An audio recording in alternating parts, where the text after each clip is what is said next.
Hello, our friends, Evolutionary Energy Arts family. Hello there, welcome back. As we start this video at 11:33, oh, the symbolism there, the 11s and the 3s, the double 3s, ooh. The 11s have been all over the place for me, but I'm not using it as a spiritual bypass. Oh gosh, you gotta explain to me, what the heck are you talking about? Spiritual bypass? Oh, look it, there's a wiki, spiritual bypass, or spiritual bypassing.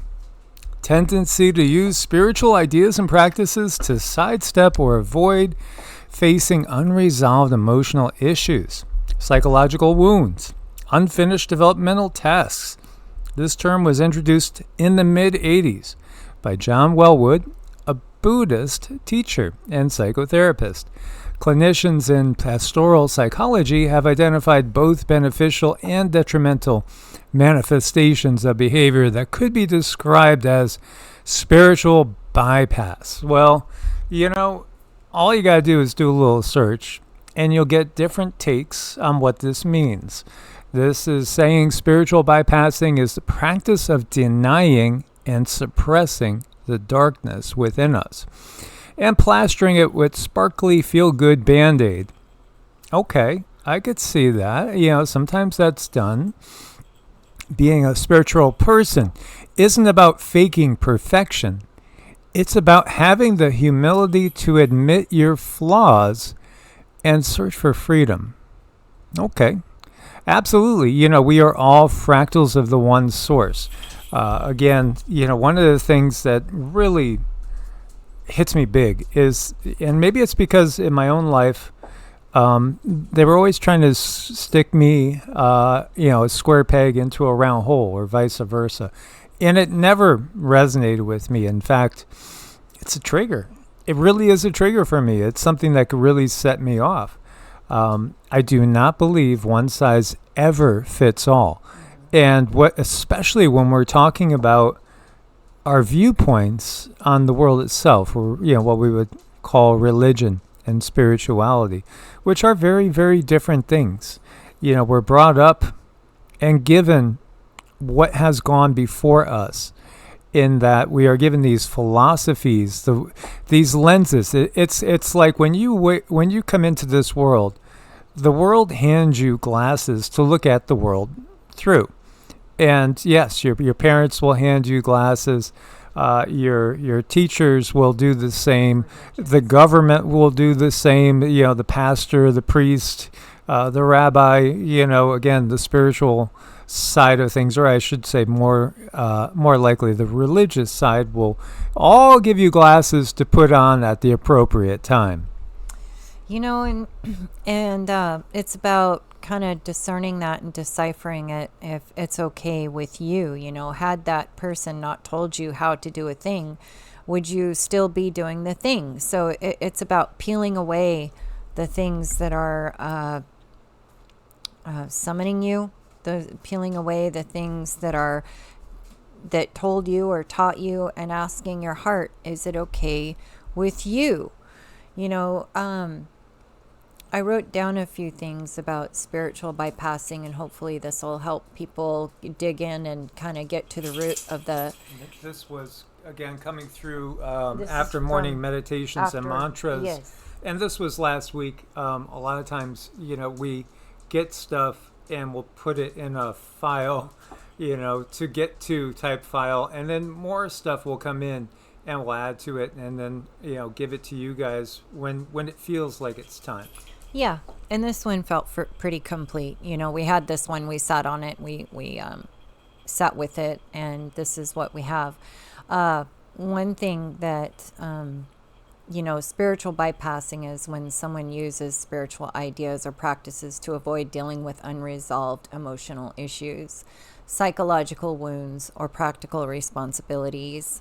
It's a defense mechanism, often unconscious, that masks pain with positivity, transcendence, or detachment. So here are some examples of spiritual bypassing, and this may or may not be you. Again, you have to dig in and ask yourself, am I doing these things? But one thing we can look at is emotional avoidance, when you're really quick to say everything happens for a reason. That's used to shut down someone's pain or avoid offering real empathy. If somebody comes to you with a thing, you can't just say, oh, it all happens for a reason. In my personal life, when I come to it, it's okay. Sometimes I do need to be reminded of that. Everything does happen for a reason, but it's after I find that authentic feel and I'm able to calibrate my brain around what happened, and then I can say everything happens for a reason, because I've been through so many things in my life and I've seen that for myself. So I guess I do feel like, I get to the point really fast, and then I can say, okay, I know there's a reason for this, even though it doesn't look good. But see, I think the thing is, like, when we just say that and we file it away, right? You don't, and want we to just don't say look fine. into it. Mm-hmm. That's the thing. You got to look into it, and it's the avoidance part of this, because there's things that we might not want to face. Mm-hmm. For instance, just to be like sharing with you guys.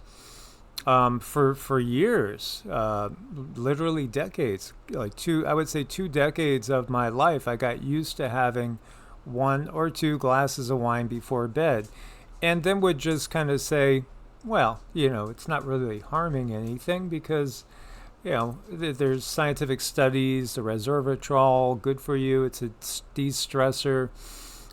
Even though, I knew it wasn't the best thing for my liver, I knew it wasn't the best thing for going deeper into my spiritual practice and, achieving levels that I hadn't achieved yet. So I would just kind of avoid the issue entirely and sort of, semi ignore it.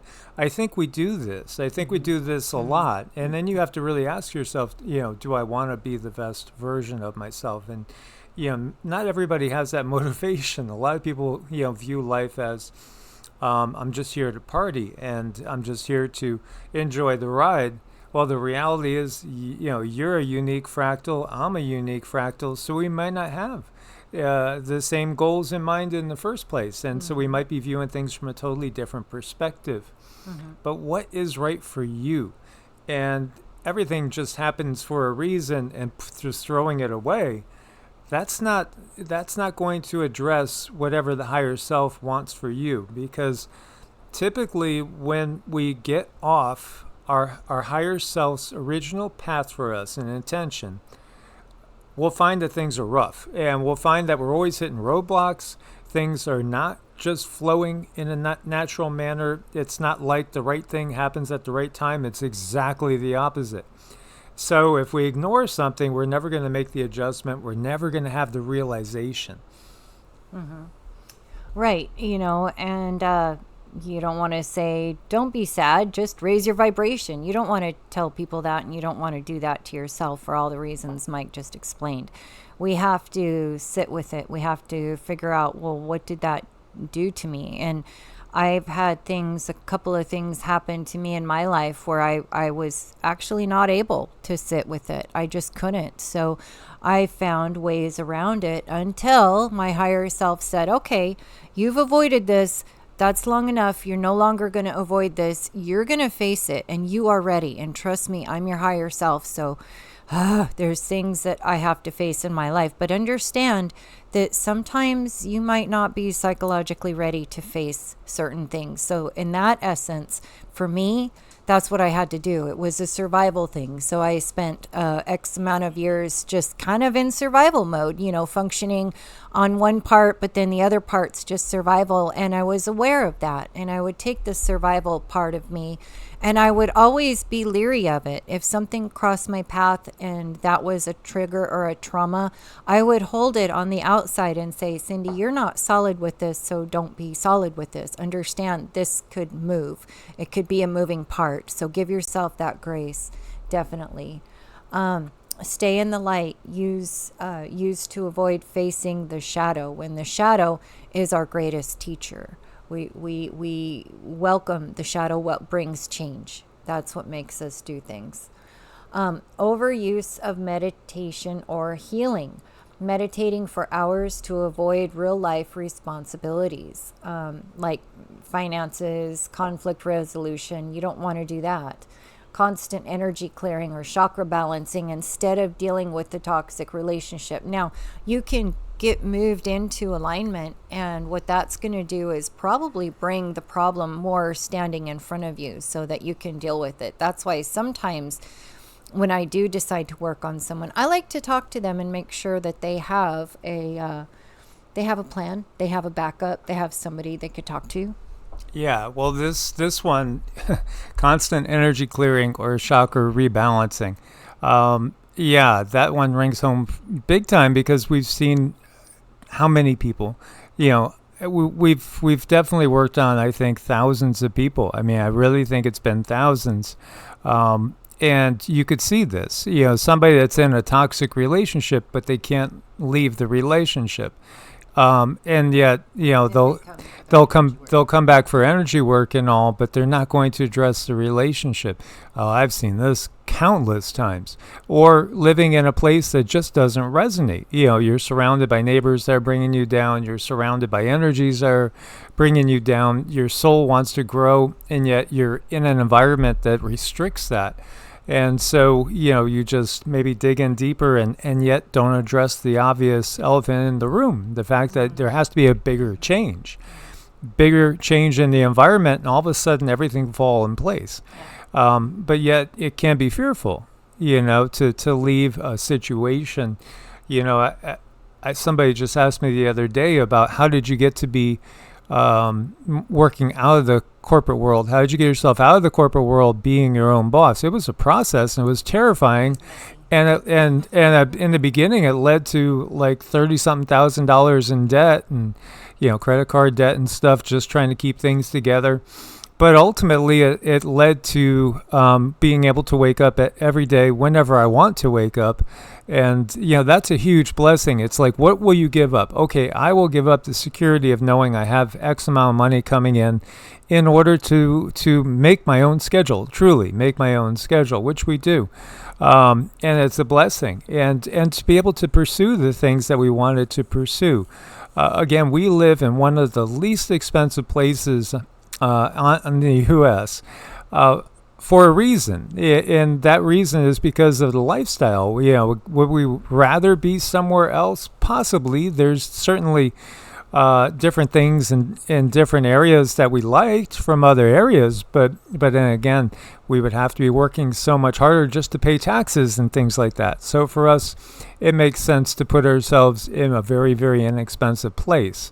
So again, when you look at this is really, it's weird, and it might sound crazy, and it did seem crazy to my family, the moves I made, but they were the right moves because, again, I left good jobs, I left security, I left everything as far as creature comforts, and was homeless for a small period of time, living out of my car, and thankfully the work I was doing at that time provided a place for me to sleep, and so, but it took that type of dedication to get to the point where the higher self can operate freely, and the growth that the higher self wanted for me could be happening. When you're led by spirit, you don't always make the most logical moves according to other people. So there's that, and it can get messy before you straighten yourself out, but there's things that we need to look at and identify, and we have to be okay with certain things in our heart. And to get that going might look a little chaotic at first. Misuse of forgiveness or compassion, forgiving someone immediately without first feeling the anger, betrayal, or grief that's present. So just basically writing someone off or something off, just because you don't want to look at it, you want to watch that. Showing compassion to abusers while ignoring the need to set boundaries and protect oneself.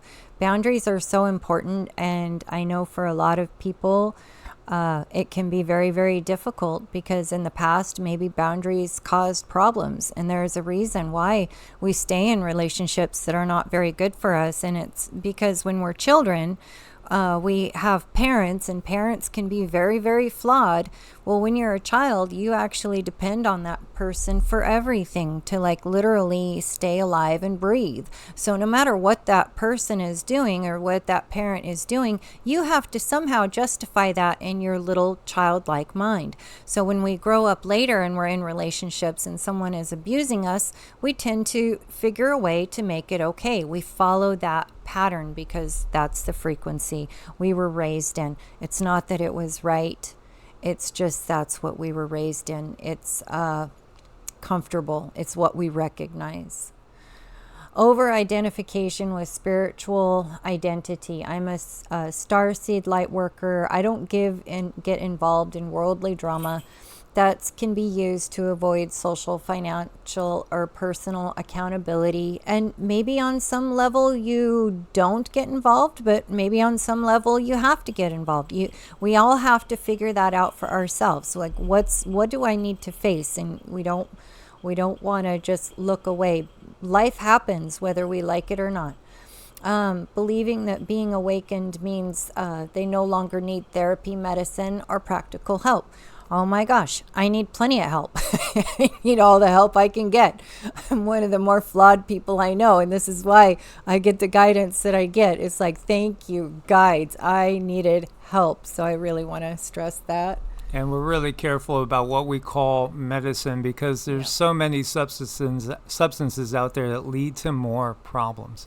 They do. So you want to know what you're getting yourself into and figure things out, what works for you.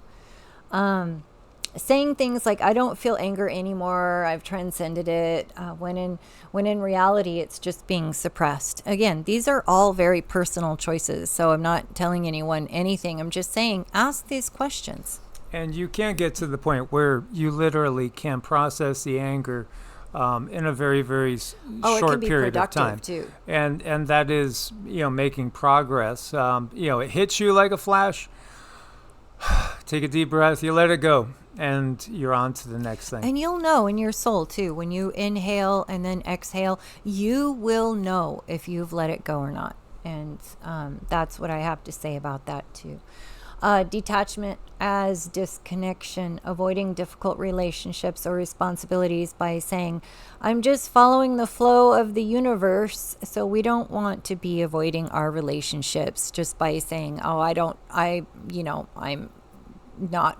not vibing there. Sometimes you just have to work through things with friends or family or people you don't like. And guess what? It's a mirror of you. It's a valuable opportunity for you to really dig in and say, what am I seeing in this person that's about me? Why is this hurting me? Why is this bothering me? What's inside of me? What is it? So these are valuable opportunities.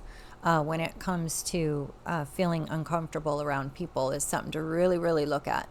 Saying it's all an illusion in the face of real human suffering or justice. No, we are in a very important growth pattern in our lives, and each life that we live is just as important as the one before and the one coming after. So we treat everything, you can't just say it's an illusion and wipe it away. No, and, sometimes I'll have people that will make a comment like, why aren't you talking about this? Because it might be the issue that's the most important thing to them, but it could be something that, if we were to talk about it, may affect us in our ability to even continue to talk about anything. Right. So, sometimes you have to make tough choices and tough decisions about where, do you wage your battles and where do you just simply send positive energy to a cause, let's just say, and then let it go from your life. Right. I mean, maybe someone else can write on it, do a blog about it. But there's some things that if we touch, we are just gone. They'll get rid of us. So we can't help that. We just want to keep helping as many as possible. Common phrases that signal bypassing. You just need to let go and trust the universe. Don't lower your vibration with negative thoughts. You created this reality, so don't complain. Everything is perfect just as it is, used to dismiss a problem. All of those things we need to look at and make sure we are doing what we are doing and living the fullest life possible. How to recognize it in yourself. You want to ask yourself, am I avoiding something uncomfortable under the guise of being spiritual? That's a very fair question. Is my practice helping me grow or helping me hide? Good question. And am I becoming more connected and grounded or more detached and isolated? I think those, like, you could be writing and probably write them and then write things down. Because when you see things in the black and white, look, if you're not going through, in my experience, if you are not uncomfortable in this life, you might be doing something wrong. But that's me. That's just me and my chaotic energy. So I have to be very forgiving of myself. And, just if you are going through something difficult, find there's beauty out there. That desert taught me so much about finding beauty. Sometimes you really have to look, hard. And like I said, this is all individualized for everyone. And, it goes for all of us. We're all kind of in the same boat. We're here to help each other. We're here to reflect off of each other. We're here to do the hard things, because when you do the hard things in the 3D, that's where it makes the difference, the hard things in the 3D. So, and keep in mind, if you're going through some type of emotional pain, physical pain, that's growth. That is fear and pain leaving the body when we're going through issues. You're changing, you're making great transformations. And I've been through enough stuff. I rewired my brain, so when I do feel the pain, I let myself sit all the way into it. But I also have this understanding. I know it's transforming me and I accept it. So it's just, it doesn't always look good. It's not always fun. And my spiritual practice, I feel, does help me. It is a go-to with if something suddenly happens, or I have friends I can talk to, just to try to get through certain triggers. And my husband is amazing, and he's just made some amazing changes to help me get through this life and let certain traumas heal, so that I can heal, so that then maybe we can move forward stronger. As always, guys, thanks so much for your support. Show love and compassion out there every day. We are so thankful for you. Source bless and namaste. Namaste.